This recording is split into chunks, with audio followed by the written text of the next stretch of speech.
তো আপনি এই হাওড়িকে হাঁস পালেন সারা বছর? জি, সারা বছর হাঁস পালি। আপনি কত বছর যাবত এই লাইনে আছেন? আমি 10 বছর যাবত এই লাইনে আছি হাঁসের। এই হাঁসের ব্যবসাটা কি আসলে কি যদি কোনো প্রাকৃতিক দুর্যোগের কারণে ক্ষতিগ্রস্ত না হয় বা অন্য কোনো রোগ আক্রান্ত না হয় তাহলে কি হাঁসের ব্যবসাকে লাভজনক মনে করেন? হ্যাঁ, লাভজনক মনে করি। আমার এই বছর মানে 600 হাঁসে আপনি গিয়া প্রতি সপ্তাহে আপনাকে 40,000 42,000 টাকা বিক্রি হয়েছে। কাতি মাস থেকে শুধু ডিম বিক্রি করছেন? ডিম বিক্রি করছি। আপনার নাম কি ভাইয়া? আমার নাম আকাশ। আকাশ। তো আপনি এই হাঁসের ব্যবসার সাথে জড়িত আছেন কত বছর যাবত? প্রায় 4 বছর। 4 বছর যাবত আছেন।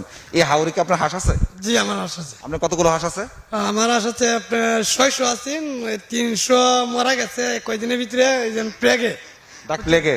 প্রেগে মানে বড় 300 আছে ভাই। আর বড় বর্তমান হলো আমার অনেক টাকা মানে 2,000 টাকা লসে আছি এই সিজনে, মানে হাঁসগুলা মরে গেছে এই জন্য। আপনি অনেক ক্ষতিগ্রস্ত, আপনার জন্য দোয়া রইল। কিন্তু কথা হচ্ছে ডাক প্লেগে কি আপনারা কি হাঁসকে ভ্যাকসিন করেন? হ্যাঁ, না আমরা ভ্যাকসিন করছি, অনেকগুলো ওষুধ আনছি, এটা কাজ হয়েছে না। কাজ হয় নাই? কাজ হয়নি। তার মানে কি ও যে ভ্যাকসিনটা প্রয়োগ করেছেন সেই ভ্যাকসিনের কি কোন সময় ভ্যাকসিন করেছিলেন? এই যে কিছুদিনের ভিতরে ভ্যাকসিন করছি, মানে এই যে আমরা চৈত্র মাসে 10 তারিখে ফার্স্ট হাঁসটা, 20 তারিখে হাঁসটা প্রায় 300 হাঁস আমার মারা গেছে। এই অনেক একটু হাঁসটা কার হয়েছে, 300 হাঁস আছে আমার। আচ্ছা আচ্ছা আচ্ছা। তা আল্লাহর কাছে দোয়া করি আল্লাহ যেন আপনার উপরে রহমত দান করেন, আপনি যাতে এই অভাবের সময় যাতে হলে আপনার ঋণ পরিশোধ করে যেতে আবার উঠে দাঁড়াতে পারেন সে দোয়া রইল। ভাই আপনার নাম কি? আমার নাম মোহাম্মদ আলাদ মিয়া। আলাউদ্দিন মিয়া। তো আপনি এই হাঁস পালনের সাথে কত বছর যাবত জড়িত আছেন? হ্যাঁ, 7 বছর। 7 বছর যাবত। তো আপনার যদি এই যে ভাই বললো যে ওনার যে রোগ হয়েছে ডাক প্লেগে, ডাক প্লেগ ধরার আগেই কিন্তু ডাক প্লেগ ভ্যাকসিনটা দিতে হয়, ঠিক আছে?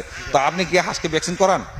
আমি ভ্যাকসিন এই দিনে করাইছি না, কাতি মাসে করাইছি। আচ্ছা আচ্ছা। হ্যাঁ, কাতি মাস। সব প্রতি বছর কি এরকম ভ্যাকসিন করান কি না কোনো ওষুধপত্র দিয়ে সারান? না, এই আপনি ভ্যাকসিনই করেন। ভ্যাকসিনই করলো। তারপর এই বছর আমার এই 450 হাঁস তো 150 হাঁস আপনি দেখে গেছে। ডাক প্লেগে? তার মানে আপনি যতদিন যখন আপনি বাচ্চারা নিয়ে আসলেন তার কতদিন পরে একটা মানে 21 দিন থেকে 28 দিনের মধ্যে একটা ভ্যাকসিন করতে হয়, তখন ওই সময়ের মধ্যে ভ্যাকসিন করা হয়েছিল? না না, পরে করছেন? আপনি যে আপনার হাঁসগুলি মারা গেল, আপনি তো ডাক প্লেগের কথা বললেন, তো আপনি যে ডাক প্লেগের ভ্যাকসিনটা প্রথম যে ডোজটা দিতে হয় সেটা দিতে হয় 21 থেকে 28 দিনের মধ্যে, তখন কি আপনি ভ্যাকসিন করেছিলেন? জি না। আপনি কতদিন পরে ভ্যাকসিন করেছেন? কতদিন করে প্রায় আপনার 1.5 মাস 40 দিনের পরে করেছি আমি। মানে 1.5 মাস পরে করাইছেন। দর্শক বন্ধুরা, আজকে আমরা 3 জন এই হাঁসের খামারির সাথে আমরা কথা বললাম। তারা প্রান্তিকভাবে মাঠ পর্যায়ে তারা হাঁস পালন করে থাকেন, প্রতি বছরে এই হাঁস পালন করে আসছেন। কেউ 7 বছর, কেউ 4 বছর, কেউ 5 বছর। তো এই যে 3 ভাই আছেন আমাদের এখানে, আমি যে জিনিসগুলি আপনাদের কাছে জানলাম সেটা হচ্ছে বাংলাদেশ সরকার কর্তৃক অনুমোদিত হাঁসের জন্য একটি বড় ধরনের অসুখ হচ্ছে ডাক প্লেগ। এই ডাক প্লেগ রোগটির জন্য আমরা ডাক প্লেগ রোগ থেকে বাঁচতে গেলে আমাদের করণীয় আছে কিছু, সেটা সরকার আমাদেরকে বলে দিছে যে প্রথম যে ভ্যাকসিনটি আমরা দিতে হবে ডাক প্লেগ ধরার আগেই 21 থেকে 28 দিনের মধ্যে প্রথম একটি ডাক প্লেগ ভ্যাকসিন দিতে হবে। ডাক প্লেগ রোগ হোক না হোক, ডাক প্লেগ রোগ ধরে ফেললে তাদেরকে বাঁচানোটা কষ্ট হয়ে যায়, তার আগে থেকে আমাদের ভ্যাকসিনটা দিতে হবে যাতে করে আমরা এই রোগ থেকে পরিত্রাণ পেতে পারি, যা এই রোগটা যাতে আমাদের আক্রমণ করতে না পারে। দ্বিতীয় ডোজটি দিতে হবে যে তারিখে আপনি প্রথম ডোজটি দিলেন তার ঠিক 15 দিন পরে দ্বিতীয় ডোজটি দিতে হবে। আপনারা ভাইরা আপনারা হয়তো আমার কথাগুলি শুনতেছেন, এই ভ্যাকসিনটা দেওয়ার পরে সাধারণত ডাক প্লেগ রোগে তেমন একটা আক্রমণ করে না। এই ভাইদের কাছে আমি যে জিনিসটি জানলাম যে তারা সময় অনুযায়ী ভ্যাকসিনগুলি করে নেয়, যখন ডাক প্লেগ রোগে আক্রান্ত করেছে তখন তারা ডাক প্লেগ রোগের ওষুধ দিয়েছে, ভ্যাকসিন দিয়েছে, কিন্তু তখন ভ্যাকসিন দিলে আর তেমন একটি লাভ হয় না সাধারণত। হ্যাঁ, এই ভাইয়ের 150 হাঁস মারা গেছে, এই ভাইয়ের 300 হাঁস মারা গেছে। এইভাবে ক্ষতিগ্রস্ত হচ্ছে সারা বাংলাদেশে অহরহ প্রান্তিক খামারিরা। আপনাদেরকে বাঁচানোর জন্য আমি বারংবার অনেক ভিডিও প্রতিবেদন তৈরি করেছি যেখানে আমি হাঁসের ভ্যাকসিনের কথা বলেছি।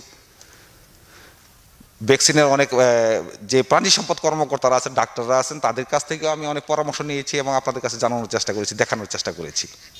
তাতে করে যাতে আমি এতটুকুই আপনাদের কাছে একটা মেসেজ দিতে চেয়েছি যাতে এই ডাক প্লেগ রোগের ভ্যাকসিনটি যাতে আমরা যথাসময়ে সবাই করেন, আর যাতে একটি খামারিও লসের ভাগিদার না হন, ওনাদের মতো আর কেউ যাতে আর ক্ষতিগ্রস্ত না হন। আজকে থেকে যারা হাঁস পালন করেন আজকে থেকে আপনারা সিদ্ধান্ত নিন যথাসময়ে আপনারা হাঁসকে ভ্যাকসিন প্রদান করবেন। তাদের যে ক্ষতিগ্রস্ত হয়েছেন সেই জন্য তাদেরকে ভরসা দেওয়ার মতো ভাষা আমার নেই, শুধু এতটুকুই আপনাদের কাছে আমি বলবো যথাসময়ে ভ্যাকসিন দিবেন, হাঁসকে নিরাপদে রাখবেন।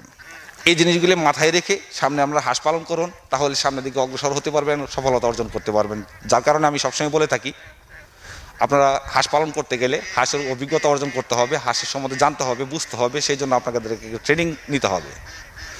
আর যেহেতু নেত্রকোনা জেলাটা সম্পূর্ণটাই হাওর অঞ্চল, সেই হাওর অঞ্চলের মধ্যে তারা হাঁস পালন করছেন, তারা মানে জীবনে বহুবার হাঁস পালন করছেন। কত মানুষ আছে 10 বছর, 20 বছর, 30 বছর ধরে হাঁস পালন করে না? হ্যাঁ 10 বছর ধরে। হ্যাঁ, আপনার বাপ চাচারা যারা আছেন তারা তো অনেকেই হাঁস পালন করে। আমার বাপও 30 বছর মাস পালছে।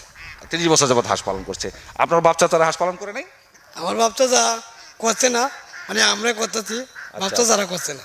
আচ্ছা, আপনার আমরা ব্যবসা যারা করলো এই আরো 20 বছর আগে করছে আর কি। 20 বছর হ্যাঁ, আগে করছে। তখন আমাদের আমার এই আমদারি। আচ্ছা, তো এইভাবেই আপনারা হাঁস পালন করুন। কথাগুলি মনে রাখবেন, আপনাদের সহযোগিতায় সবসময় আমরা ছিলাম, ভবিষ্যতেও থাকবো। কৃষি প্রতিদিন আপনাদের দরজায় সবসময় থাকবে। তাহলে এই সম্বন্ধে যদি আপনার কোনো মতামত থাকে, তাহলে নিচে মন্তব্যের ঘরে আপনার মন্তব্যটুকু পেশ করুন, যাতে করে যারা আজকে ভিডিওটি দেখছে তারা যাতে এই সম্বন্ধে ভালো জানতে পারে বা আপনার পরামর্শটুকু তারা গ্রহণ করতে পারে। এই আশা ব্যক্ত করে আজকের মতো প্রতিবেদন এখানেই শেষ করছি। পরবর্তী ভিডিও দেখার জন্য আমাদের চ্যানেলটিকে সাবস্ক্রাইব করে রাখুন, যাতে আমরা পরবর্তী ভিডিও আপলোড দেওয়ার সাথে সাথে সবার আগে পেয়ে যান। আপনারা ভিডিও দেখবেন, অন্যকে দেখার সুযোগ করে দিবেন, লাইক শেয়ার কমেন্টস করবেন।